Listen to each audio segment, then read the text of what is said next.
میں۔ غزہ کا اور فلسطین کا جو سب سے بڑا نیوٹرل چینل تھا القدس کے نام سے، جس میں تقریباً 10 ملین یعنی 1 کروڑ فالوورز تھے، اور وہ کم سے کم وقتاً فوقتاً خبریں دیکھ رہے تھے کہ کون کیا ہو رہا ہے، ہسپتالوں میں کیا حال ہے، اس کو ابھی آپ کے میٹا نے، فیس بک نے بند کر دیا ہے۔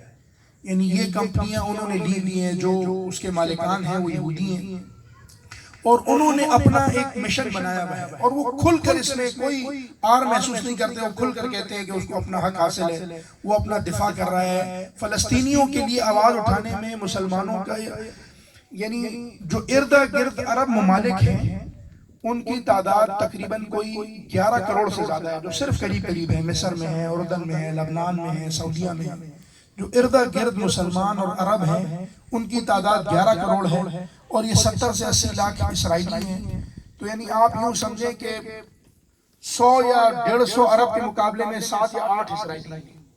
لیکن مسلمانوں کا یہ عالم ہے کہ وہ غزہ کے کنارے پہ مصر کی ایک چھوٹی سی 12 کلومیٹر حدود ایک سرحد ملتی ہے، وہاں سے امداد کے لیے جو ٹرک اندر آنے ہیں وہ بھی فلسطین اپنا مصر کی جرت نہیں ہے کہ وہ فلسطینیوں کی مدد کر سکے، اور وہ ٹرک وہاں لائن لگا کر کھڑے ہوئے ہیں، اور انہوں نے کہا ہے کہ اگر اسرائیل اجازت دے گا تو وہ ایسا نہ ہو کہ ہمارے اوپر بھی بمباری نہ کر دے، تو اس لیے وہ امداد کا ٹرک اندر نہیں چھوڑ رہے۔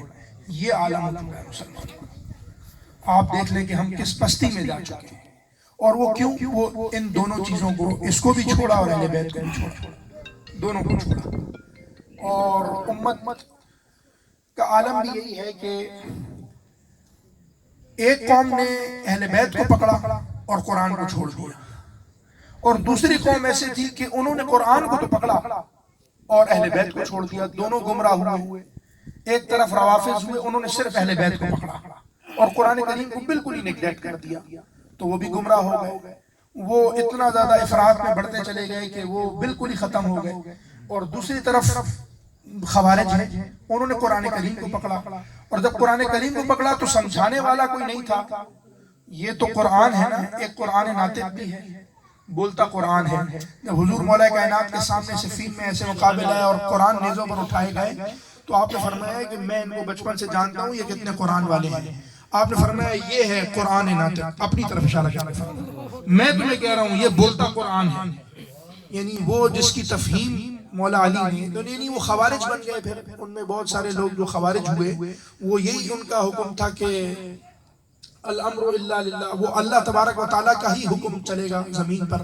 تو اللہ، مولا علی نے فرمایا اللہ خود تو نہیں آئے گا زمین پر کہ اپنا حکم نافذ کرنے کے لیے، یقیناً وہ اپنا خلیفہ یا اپنے حبیب کو بھیجے گا یا ان کا خلیفہ مقرر کرے گا، لیکن وہ دماغ ان کا کام ہی نہیں کرتا تھا۔ اسی قرآن سے یضل بہ کثیرا ویہدی بہ کثیرا، بہت سارے لوگ گمراہ ہو گئے اسی وجہ سے کہ اس کی غلط تشریح پڑی۔ تو عزیزان محترم، اسی میں آج کے مسئلے مسائل کا بھی حل ہے۔ اسی قرآن کریم نے فرمایا کہ یہود اور مشرک وہ مسلمانوں کے اوپر زیادہ سخت ہیں بنسبت نصارہ کے، یہ قرآن کریم نے لکھا۔ حالانکہ نصارہ بھی کوئی دوست نہیں ہے، لیکن یہ قرآن کریم کا فیصلہ ہے کہ یہود اور مشرکین، ان دو قوموں کا آپ اٹھا کر دیکھ لیں کہ یہ زیادہ مسلمانوں کے اوپر متشدد ہو جاتے ہیں، اور ان سے جب بات کی جاتی ہے تو وہ کچھ نہ کچھ بات سن لیتے ہیں۔ یہ قرآن کریم نے فرمایا۔ پھر یہ بھی فرمایا کہ وہ کبھی تمہارے دوست نہیں ہو سکتے، وہ باہم آپس میں ہی دوست ہیں۔